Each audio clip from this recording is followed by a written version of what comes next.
Hi, everybody. I'm Ralph Penmergy. Welcome to Not That Kind of Rabbi, the show where we kind of take a bit of a left and then a right and then another left, and then you can't miss it if you just get over the hill of spirituality. Because I tend to find that there's a yearning in everybody for something that's not obvious, that's not material, but is, as we get through our lives, we start to ask these questions of ourselves. And along the way, we always bump into interesting and fascinating people. And sometimes we don't realize the gift right in front of us. I'll give you an example. There's a woman who, using a walker and plastic bags, collects cans and alcohol bottles and beer and all that stuff out of people's blue bins and plastic bags that they leave outside. And she walks my neighborhood. And her name is, well, I'll call her Helen, but that's not her real name because she deserves her privacy. But she kind of walks up and down the street. Now, here in Hamilton, they had done a little piece on me where they showed a picture of me and my dog sitting in the living room. So she recognized it from the Hamilton Spectator. So she said, "Your name is Ralph." I said, "Yeah." I asked her name, she told me, and we started having a conversation. And I'm talking about rain, thunderstorms, blizzards. She walks up and down the streets. And sometimes the men who do the same kind of salvaging are really aggressive with her. "Get the hell off the street, it's my street," and threatening her. And she just keeps going. And she says, "My son doesn't want me to do this anymore." But once in a while, I'll give her some money, but then I just think, it's nice, it's good if I happen to have some cash. It's obviously a good thing to do, and who am I to judge how much someone needs or what they need? But my heart breaks for her every once in a while, where I just think, wow. And then other times I think, this is her purpose. She comes out here because this gives her the thing to do. And as they say, in some ways, it's awful. And in other ways, God is in the laundry, not in the clouds, not in a fantastic destination, but in us doing things and just carving out a bit of purpose. So I think about her a lot, and I always bump into her because I'm walking my dog at night, and there she is every Monday night, or every Sunday night, because Mondays, when they take the trash on our street. There she is, just poking through things, and we always have a nice conversation. So sometimes the opportunity is right in front of you to talk to somebody. What's in red letter Christianity, where you pay attention to the things Jesus was supposed to have said. And I would suggest to anybody who's interested in that kind of thing, a guy named Tony Campolo, who's fantastic. He's a left-wing evangelical, very interesting guy. But he talks about this idea of sacredness, and that, Jesus says, when two people meet, I am there. And in this pandemic, we've realized how social we really are, how isolated we really are sometimes in this pandemic, and how much we've taken for granted being together in groups, at festivals, walking the street, standing beside somebody at a counter and starting a conversation. And now we walk around in surgical masks and avoid each other and keep our distance and worry that maybe I got it. I don't feel well today. Maybe I got it. So we're in this precarious place. All that said, I'd like to introduce you to somebody who I've known for a fair amount of time. We've crossed our paths in different ways in different neighborhoods. And I've always admired not just his talent, but his ability to formulate that talent into things to do, as opposed to, "Hey, how come nobody's going to book me?" He doesn't wait for that conversation. He just goes ahead and creates the booking and does the thing. And I've always loved that. So his name is Bill King. He is probably best known to many people as a wonderful musician and keyboardist and R&B man and soul stew kind of human being. But I know him as Bill, so I'd like to welcome him to the show. Hello, Bill. How are you? How you doing there? And thanks for bringing me in too, Ralph. No problem. I appreciate this conversation because it's a big part of my life too. Tell me more about that. Uh, I have, I'm writing a book about my past history that I've involved in right now called Coming Through the 60s. And I kind of look back at the early years, and I was brought up in an evangelical church. Okay, that's my upbringing. And there are upsides to it and downsides to it. But the upside to it was having a mother and her friends that were connected in such a way that they put the needs of community and other people ahead of themselves. And they expected you to do the same. And they never in any way promoted themselves. They carried themselves with humility. If somebody was in the hospital, somebody's dying, they were at the bedside. Mm. And they expected you to never flaunt yourself in such a way that you thought yourself of greater value than the person next to you. So that sort of runs through my family, and it runs through my mother's side, which are the Italians in the Allegheny Mountains of Pennsylvania. It's community, it's family, and big, strong family ties. So those things you carry with you through life if you start from the beginning like that. So that sense of service, that sense of it's interesting because in the observant Jewish life, it's not a question of whether you should go visit someone in a hospital. You just, as my father used to do, you would just finish dinner after you'd been at work all day, and then he'd get on his coat, and I'd say, as his youngest kid, "Where are you going?" And he'd say, "I have to go see Mr. So-and-so or Mrs. So-and-so. She's in the hospital." And he would just go and sit with them for half an hour and just listen and then come home, and he'd be pretty tired because he was up pretty early and worked really hard. But it was never about, maybe I'll go tonight. I didn't go. So I hear that. And what does that do for you as a person to see that kind of modeling in life? I think, for us, Ralph, and for all of us that work in the entertainment industry, we see all sides of life. We play in the living rooms of billionaires. Then we play on the street in front of those who have no place or statue of the same thing or not privy to that kind of lifestyle. So what it does, it offers balance that tells you that there's no great there's no distance between the two. The thing that binds them together is what's in their heart and what's in their soul and how they treat others. I have, I'm at an age now, I'm 74 now, and I do at times stop and reflect, and I think about where we are today and how we are walking into a new world. COVID has slowed us down and put us in a position where we have to look directly at ourselves and look at the world before us now. It has stopped it. We've all had to get off the train. In doing so, you reflect on the years that are behind you, and you ask yourself, did I do the things I thought I should do to bring us to this point? As a musician, did I employ people of other colors? Did I look after others? Did I pay fairly? Did I do the things I should do? Did I bring people on the bandstand that should have been there and do it without discriminating or using your best judgment and using your mind and heart and break barriers? Mm-hmm. So I think reflecting from an artist's point of view, we've always been in a place where we could do two things. We could cower from these things, or we could take the initiative and do what we feel is right in the heart and right in the head. And I'm kind of at a point now at this age where I'm really excited. We've had a tremendous setback, and one that has stopped the earth, like I said, stopped the earth, and it's pained the earth. But at the same time, we're looking at ourselves now. And I think there's spirituality and then there's religion. And I think the spirituality is coming in greater play now because that's what connects us all. So tell me how you see that, because I do a lot of work with those two words. Mm-hmm. What is the difference, if that's the right word, between spirituality and religion?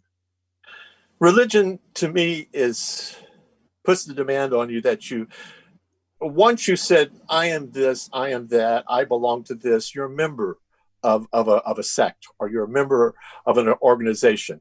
I'm not saying it's wrong or anything like that, but sometimes what that does, there's limitations, because some people will put that on you because they will not want you to, uh, they have a set of beliefs, they Mhm. have a roles, they have things with them that are rigid. Spirituality to me is what's inside you, what's inside the person that guides them every day. Spirituality is linked to all those in your past. You know, I I pause in the morning before I get out of bed, and I think of all the people that have made a difference in my life, Mhm. and I call them up, and they help me begin my day, and it's spirituality. Mhm. Beautiful. I tend to say, I don't know what you'd think of it, but spirituality is about relationships, Yes. right? But to yourself, to others, either present or past or future, and to the universe, to I always think of the Hubble telescope and the pictures, and I see them and I think, how could anyone not think what the hell is going on out here? Oh man, that Ralph, you have nailed it on the head. When you look at when you look at the Hubble telescope and you see what's out there, you think of eternity. You Mhm. see what's been there in the past for eternity. And then you see what we don't understand and what's out there that is in front of us. And I find that it stops you in your tracks. I was watching a piece last night, and it was talking about those astronauts who have went out in space. Okay, they went out in space, and you think that the astronauts in the space are looking over at another planet, or they're thinking, "Oh, look at the moon, how it is." No, they aren't. They're looking back at Earth. They're looking at Earth and thinking, "Oh my God, how incredible this is. Look at the deserts, look at the green, look at the clouds surrounding the planet. There's no boundaries, there's no lines. You know what I mean? There's no Yeah, lines from yeah, yeah. space." So, the whole gist of this is when they come back, they have this all-encompassing look. They're not a member of any one thing. They don't see states, they don't see countries, they see a planet. And I think that's the spirituality to me is exactly that. It sees the Yeah. whole, you know. So when I think of religion, Mhm. I don't tend to think of it as fixed. If in my own explorations of religion, in that it's your decision if it's fixed, or it can be a living document that you're part of. Yes. So I'll give you the example of in Judaism, 100 years ago, the idea of young women, girls at 12 having a bat mitzvah instead of a boy having a bar mitzvah was out of the question. It Mhm. was never going to happen. And now, even in Orthodox circles, there is accommodation for the bat mitzvah. And in all other ways of being Jewish, in a religious context, there is a bat mitzvah and it's completely normal. So things move and things are alive. And I tend to see religion as a fitness program. Like your father went to visit people because in his fitness program, that's what you did. And that's what you were obliged to do, because if you were given the choice, you wouldn't do it. If you were given the choice not to congregate with people, you might just stay home because, you know what, I've been working all week and busting my ass and I don't want to go anywhere. So sometimes it brings us out of ourselves. It's like the difference between somebody who thinks, oh, I want to be a musician. I think I'll just start improvising. And then somebody who is a musician going, first, you're going to really bore the hell out of yourself and do some scales. And then when you have proficiency, knock yourself out, improvise like crazy, Yes. right? But structure matters sometimes. And that's why I worry about feelings of spirituality. Like you have a practice in the morning, you get up with gratitude, right? Yes. First for being alive, and secondly for relationships of people who have been and are in your life, right? Does that make sense? It absolutely does. I just my whole thing about the religion thing, that since I spent my first 19 years there, and I was trained to be a young minister, I was in training I led the singing in the church and stuff. I watched how when they looked at a Methodist or they looked at a Presbyterian, how they pointed at them and said they live in sin. Right. So those were the things that I thought about when I'm talking about the rigidity of religion. Absolutely. The other side of it was, I think about all the missionaries, the ones that not so much spreading religions, but the ones that went into communities to inoculate, to help, to build schools and help communities, help grow crops and stuff like that. Right. Things that benefit. That to me is the great side of religion. It's not so much going into a culture that's already had thousands and thousands of years of history and spirituality and what drives their community, and try to change them and change them to something that is your radical thing or your thinking. It's, to me, it's just how we walk around the world and drop something, a benefit on others, I was thinking of, your life as an entertainer. Your life is not just a musician, but an entertainer. A guy gets up there and, it's pretty funky by the time the night's finished. Yeah. Right. And I wonder what's the spiritual journey you've gone through as a musician. Because to me, the younger life we've all led was a ego system with us on top. And the one that we can enter into in the autumn of life is the ecosystem, where we're in it, but it's not all about us. True. But I think it's different for everybody. I was a kid that sat at the piano and would sit there for 8 hours a day and practice. And I would think about Prokofiev and Chopin and these things. My imagination was in a different place. It wasn't outdoors with everybody else. The sports side of it was on Mickey Mantle. It was on all the greats in basketball. It was all, you know what I mean? You sort of thought like that. I go back to thinking that as I'm writing in this book, being in New York City when I'm 20, 21 years old, I'm on the street. I have no money, no nothing. And I'm sleeping wherever I can. And I'm sleeping in Washington Square. I have no room. I have no place to go. I'm as homeless as the next guy.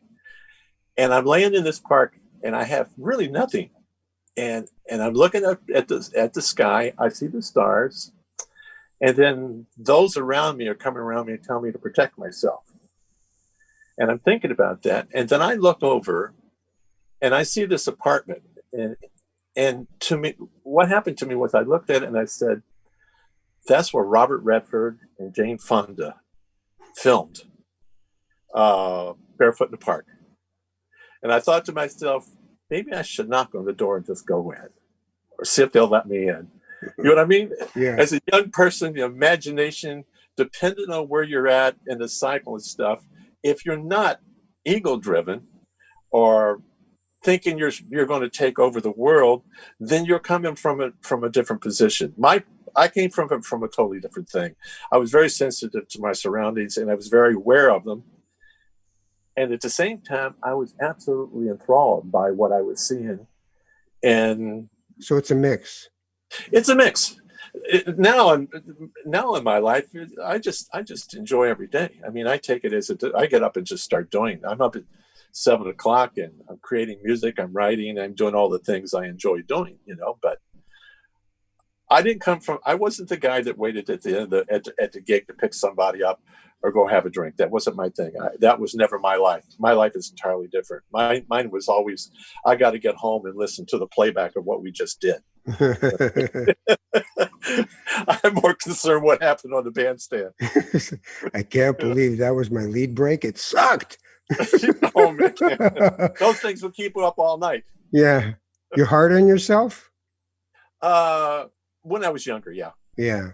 Because it's just, you got a world of people who are just way better than you. They're just freaking dynamic, and you're struggling to make your place. And have your own sound. You didn't understand that, music is really about having your own voice, as it is in broadcasting or any other thing, is to be you. How do you Yeah. bring you out of this? We were talking about this last night watching the Democratic convention. When Obama and Michelle Obama speak, they speak as themselves. They are real. And Kamala Harris, she's just terrific. But you could see she's at the beginning of this cycle of learning what the Obamas are, Right. learning what that is. So you're terrific at what you're doing and everything, but did you connect? Was there enough real you in this? It's a hard thing, right? Because Yeah, you're also vulnerable. Everyone's watching you, and the desire is to absolutely. protect that. I remember when I started off as a performer, it was really I started doing stand up, and I came from acting, so I just did characters. They were all characters. There were some good ones, some bad ones, some good laughs, some bad laughs, but I didn't reveal me at all. And then I started hosting every once in a while, because you can't go back to the gig No, enough times when you've done your act, right? You got to sort of, oh crap, I can't go back to that gig for 6 months. But as a host, you could go back, 5 times in that time. So I did that instead. But I had to make a decision. Am I going to get up here and be Wayne Cochran? Am I the blue-eyed king of soul, running up and down with a 40-pounder of scotch, dripping it into everybody's glasses, and going, trying to be the white James Brown? And am I going to be that guy because it sells, or do I have to be me? And if me isn't good enough, I just have to take that chance. So and authenticity is the issue, right? you're absolutely right. And something, not to criticize her, but she is authentic. She is terrific. She's brilliant. Um, but as you see things unfold, everybody had a role to play, and I understand that. But And you see it something, with young artists all the time, because you're always yeah, cultivating new talent, and you do the Beaches Jazz Festival, and you got to yeah. figure out who should be on the stage and who shouldn't. You've played with some of the greats in music, right? So And I always say that when you sit down with a Carol Burnett, or you sit down with a Joe Henderson, or you sit down with a Tony Bennett, or even a Diana Krall, they're unusual people in that they are, for the most part, very open. They're very kind. They're very direct, and you get a sense that they're at a level of comfort that you'd love to be at. Where they understand themselves and they understand their artistry. mm, So I always, a lot of people will take shots at people who are immensely talented like that or accomplish so much. But once you get next to them, or you have a conversation, or as you've done many, many times, you're absolutely fascinated how these people hold it together. I watch a lot of I watch a lot of these. I watch a lot of cable news, but I like to focus on the Pulitzer Prize winning pundits and the authors and all this stuff. And I do see this line that goes through that they're about their brilliance and the clarity of their thought. And I really depend on them when I'm listening, and I want to get a read on anything. I really listen to people who have put words to paper, who have thought it out, who have traveled through history, who've read immense amount of back history on everybody, whether it's mm. presidents or prime ministers or whatever it is, and they're able to put these thoughts together and share with me and make me a little wiser. But let me ask you something. Yeah, So this is interesting to me, because I work in both worlds. I work in the political world, the spiritual world, and I move back and forth in the entertainment world. So I work in these worlds. But we don't have cable. So when I go to somebody's house where they have cable, and I see the CNN and yeah, all these different stations, Newsnet and all these things going 24/7, yeah. and I think there is no spiritual element to what I'm doing here. This this is this is devoid of even rationale in many cases, but it's just this constant stream of information bits. So Yeah. you can tell me that there's a riot going on, as they call them, in Portland, and da da da, and then you go to a Smarties commercial, and then you go back into a car commercial, and then you go back to the protests, and so they have equivalent value. They're all the same thing you're watching at that point. Yes. But I like to think of it, and it was one of the reasons I left a big city like Toronto, was I just felt like there was what I call a God hole. There was no conversation going on that wasn't just about material life. We weren't dealing with the spiritual issues, and you and I are not 22 years old anymore. No. And this isn't a rehearsal, this is it.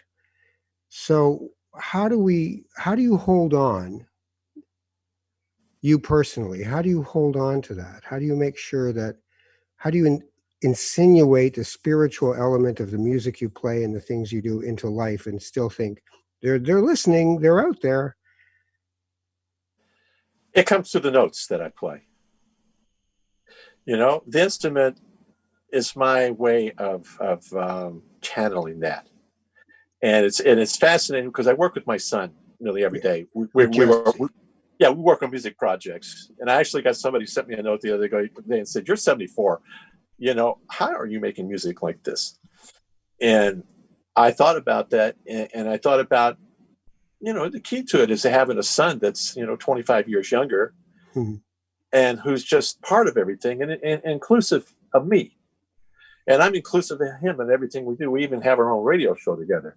But we talk about so many things, and he brings so much from his side of the world. I bring what I have to him. And then when he brings me a track, I sit down and put myself into it. Then I'm bringing everything that's me. I'm bringing all my history to the music. And then as I play, and I think I work my way through it, then there's me now. There's me with all I've learned. There's me with all the stages I've played on and with all the people. And there's him with all his travels through Europe and all the music he's put together. And then the sum of that is our statement, whatever the track is, whatever the music that we put out there. And we both have wide ears. We listen to everything. We just listen to everything in the world. And having a radio so that we can do that compels us to always have our ears open. So on that's the one side. The other side of it is too, when you talk about the spirituality of the world, I'm watching a movement. I'm watching a radical movement right now. I tell people, when you look at, let's say, Donald Trump and his thing, he's a vessel of all the ills.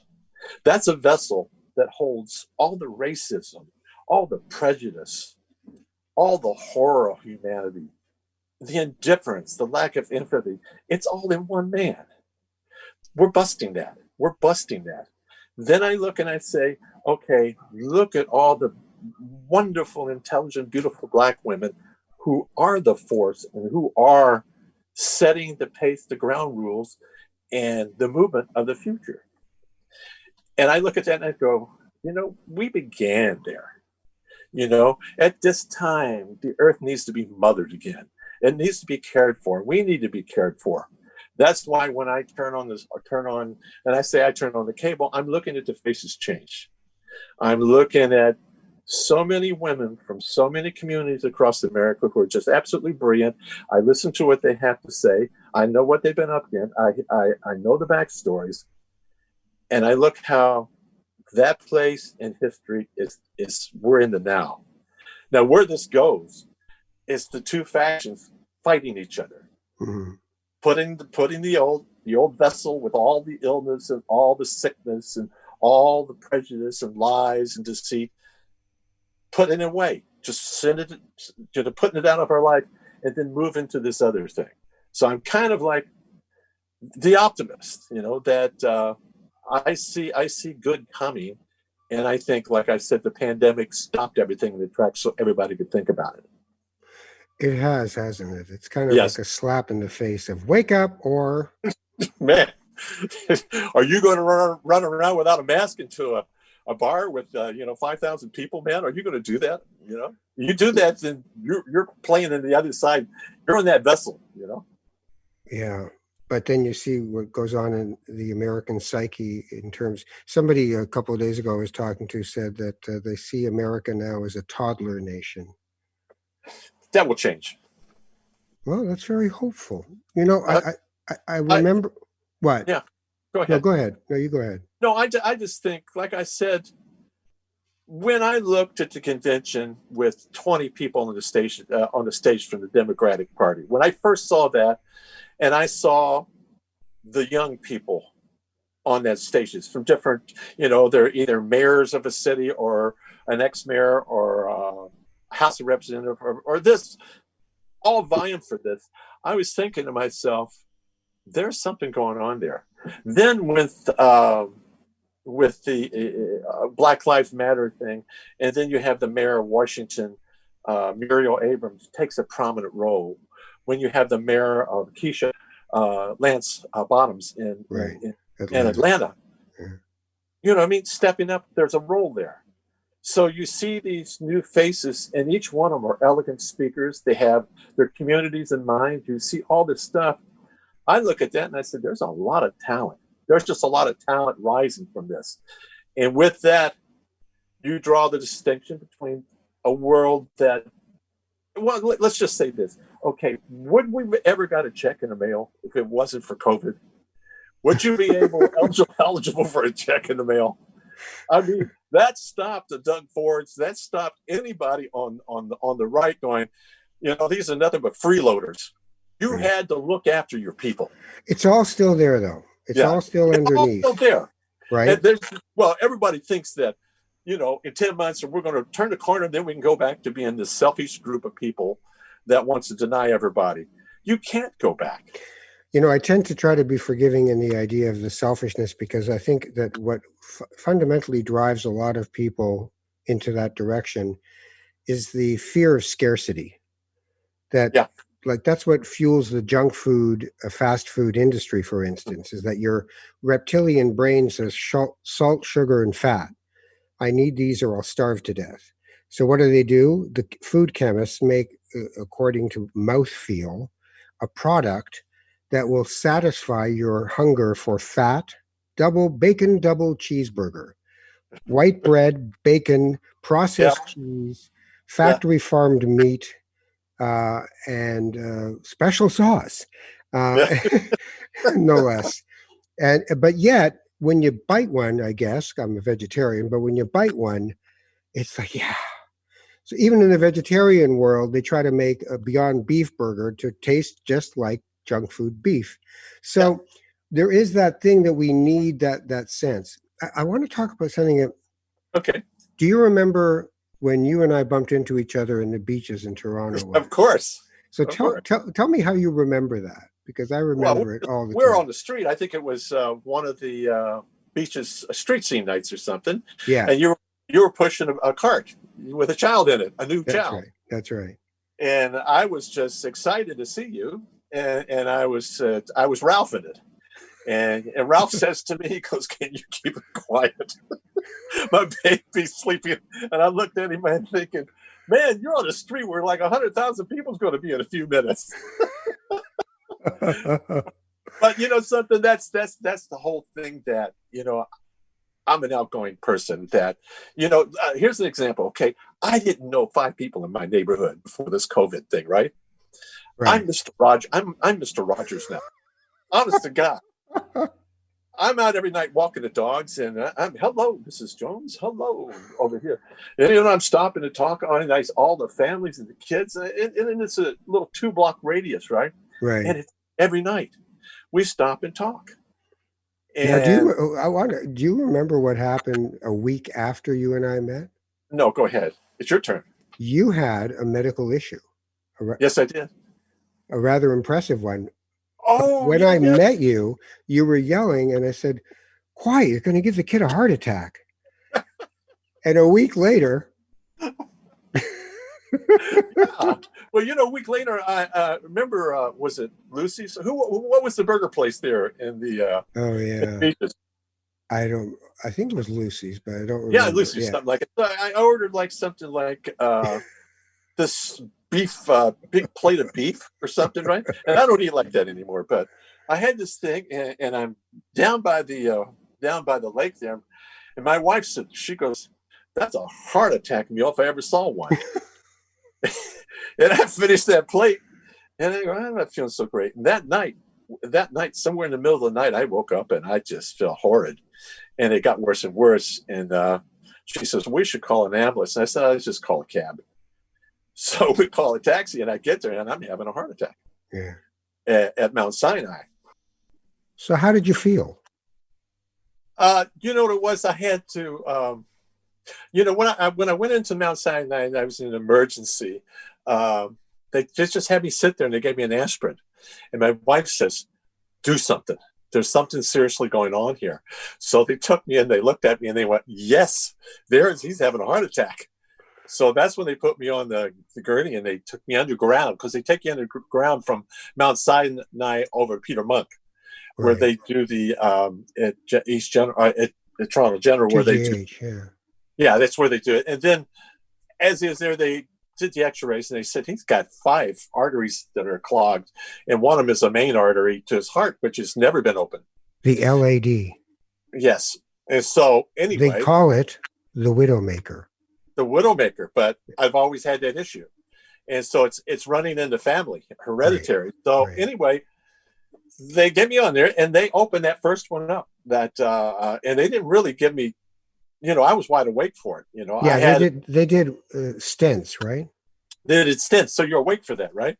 Yeah. And that first stent that went in, I was laying on the table, and I felt the rush of blood go through my body, and I felt that I could grip again, and I could grip with strength. And I remember laying there, and the nurse is next to me while all is going, and I looked at her and I said, "This is freaking amazing."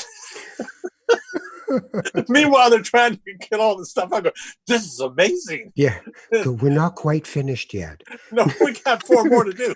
It's a little touchy. We're doing 5 catheterizations at the same time. Well, I've walked that road myself, and it is, and it's hereditary as well. But when the person said out loud and emerge, "This guy's having a heart attack." Yes. Something changes, right? Like, I didn't have one, but something changes about who you think you are. Yeah. Right? Because you're not the guy before the heart attack. You're now the guy who's had a heart attack.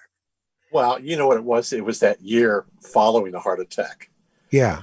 Because then you live in fear. You were afraid of your body?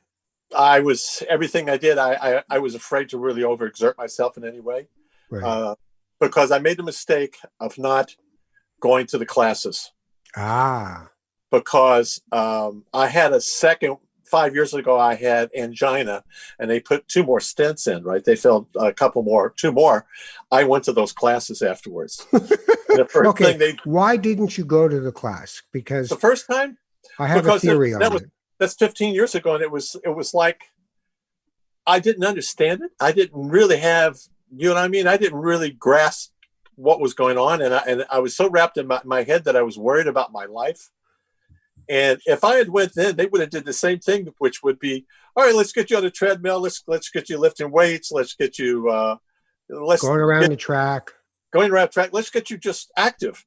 And I took everything in baby steps. I was going, "Okay, today I'm on the couch again because I think I'm dying." Right. So my theory would be, I refuse to see myself this way. I am vital. I am strong. I am the father.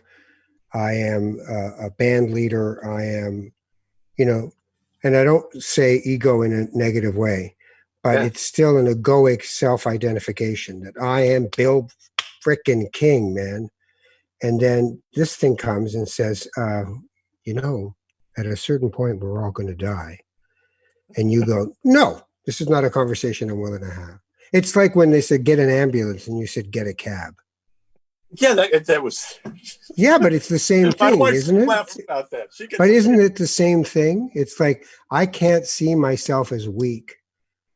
Yeah, you're probably right. Because I'm a sports guy and always been an athlete as well as a musician. So that's always been the other side, right? And I actually did the week before. Here's how funny it is. The week before, I did a Raptors camp. So I'm down at the ACC, and I do a full Raptors day as a Raptor down in the have my own jersey right where Chris Bosh was, and I go out and do the full day of weightlifting, training, and everything. And then that night, you play a game. So you play the whole entire court, and they call the game, right? Yeah. And I'm in the game, and I'm running up down the floor, and then it hit me. I knew something was wrong then, and I started getting pains in the back of my neck and stuff. And so when they took me out of the game, I sat down, and there was 2 minutes left in the game, and the coach, one of the Raptors coaches, says, "All right, King, back in." I went, "Oh my God, no!" Right. And he goes, "No, get in." And I got in and just sort of made it down the floor. And you could have had the heart attack. You could have done the face plant right there, and it was over. I could have did it big time right there. Okay, but also, so let's. I want to take this to another place. Okay. First, there's the screw this. I'm Bill King, and it makes you want to just blow past these things until they slap you in the face enough times. And just like we talked about the pandemic, at a certain point, you need a good slap in the face to slow it down and go, where am I? But here's the other piece, and that would be, how do you now see mortality and death and a lifespan? How has it changed you to have been this person with these little metal drug-eluting stents in your arteries? How has it changed you? I just enjoy every day. I look at each day. You know something? I start planning the day when I'm sleeping. Sometimes I wake up in the night. I'm so excited about getting up, and I look at the clock and I go, "It's 4 a.m. I got to stay here 3 more hours, right, to get my sleep." So it's just I'm excited about every day, and I've always kind of been that in a certain way, but I think on the other side of it, it was. I'll tell you the other side of it too. The other issue was bringing this on was my sister was dying from MS. And so she spent 12 years, Ralph, in a bed. 12 years. 12 years. And after I played the basketball, the next day I got on the airplane and went down to spend a week with her. And it was highly stressful. And she told me that week she was going to let herself die because she'd had enough being in the bed. So she said if the opportunity came that she could just pass away, she wasn't going to have any treatments for kidney infections or anything. She was going to die. And I tried talking her out of it. And so it all happened. There was a lot going on because we spent a long time conversing every other day, back and forth. And the idea of people having them, and I felt like I had nothing because she had MS. I had nothing, Ralph.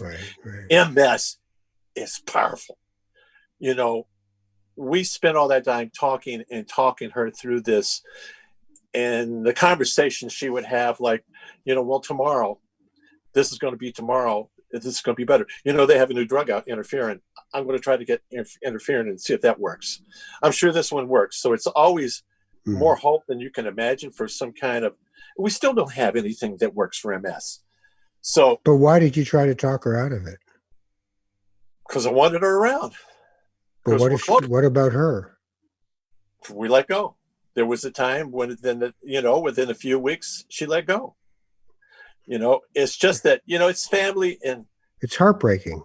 It's heartbreaking. She's close to me. We were so tight and we talked and then the whole thing about it's the whole what happens around MS. You lose your family, you lose your husbands, you lose so much besides your ability to maneuver or get out of bed or function. You lose everything, but one thing you don't lose is your mind. Right. So the mind is active, but nothing else can function, right? And the world outside is moving around you, and you can't do that. And she fought for 12 years. Yeah. I mean, she had it for 20, but she fought for 12 years and kept the hope up. Now, so let me ask you this then.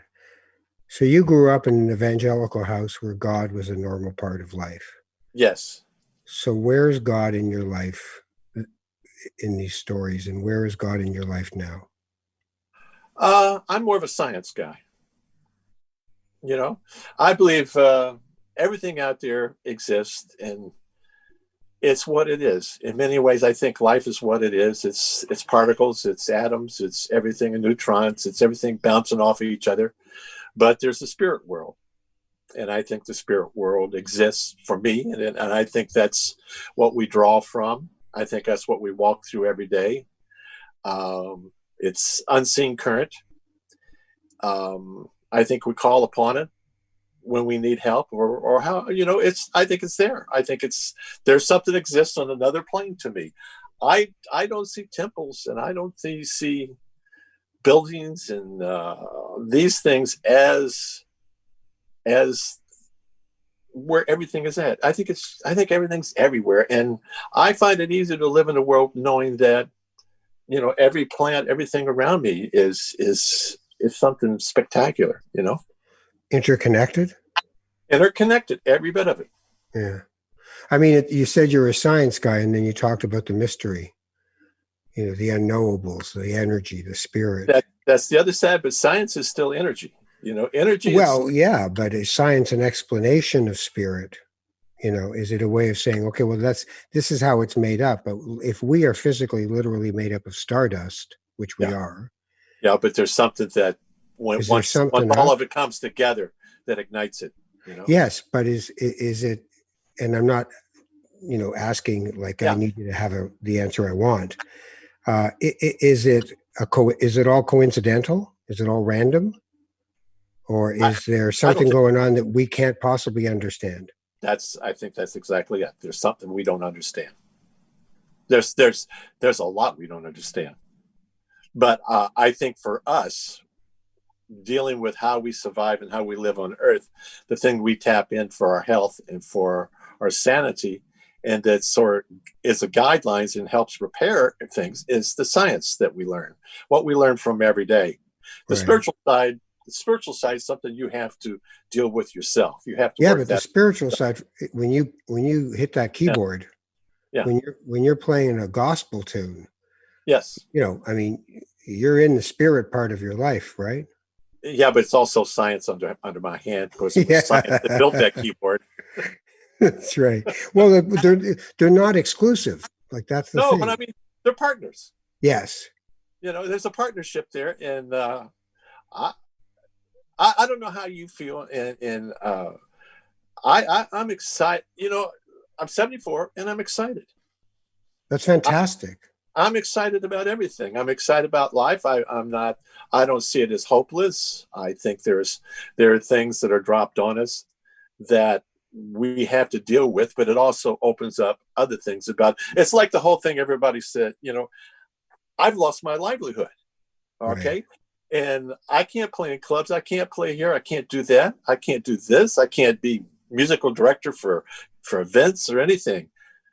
But on the other hand, I go, this is kind of the sacrifice you make to find out where we're going to be next. What's next? Right. Going to a club and play is just what it is. It's just, it's fun and everything, and it brings in some money or this and that. These are all these things, but there's certain sacrifices we have to make for the betterment or just our survival. I mean, we're fragile human being. Life is fragile. We're finding that out, And short. It's short, because behind this virus will be another one and another one and another one. And so each thing, there's going to be so many things coming away. We're dealing with environment. We're dealing with climate change. We're dealing with, it was 130 degrees the other day in Death Valley. Holy mackerel, that was the hottest day of the century. So there's so much for us to contend with in life that, I think just take the days and appreciate the days and embrace them. Absolutely. Yeah. All right. What's the name of your radio show, and when is it on? There's the one with Jesse and I. It's called Soul Nation on Jazz FM. Tuesday nights, 6 to midnight. Jazz FM 91. 9 Tuesday to midnight. Night, 9 to midnight on Tuesdays. Soul Nation. Soul Nation. What's the name of the book you're writing? It's called Coming Through the 60s, an American Rock and Roll Story. And what's the website if people want to get your music and Well, that one's called 7arts.press, because I have another book right here called Talk that's out now.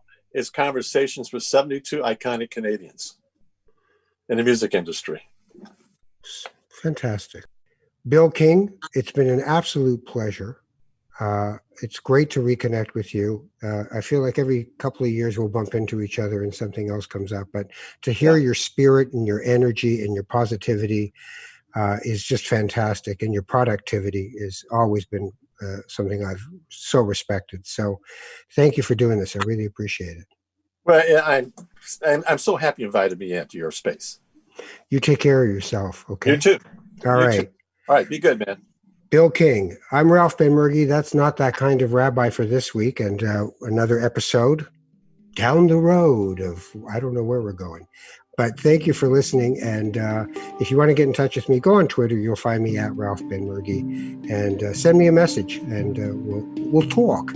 Take care of each other, and we'll see you soon. Bye.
This podcast has been produced by TMDS and accelerated by Roam Phone. Roam Phone brings you the most reliable virtual phone service to run your business and protect your home number from unwanted calls. Visit roamphone.ca to get started.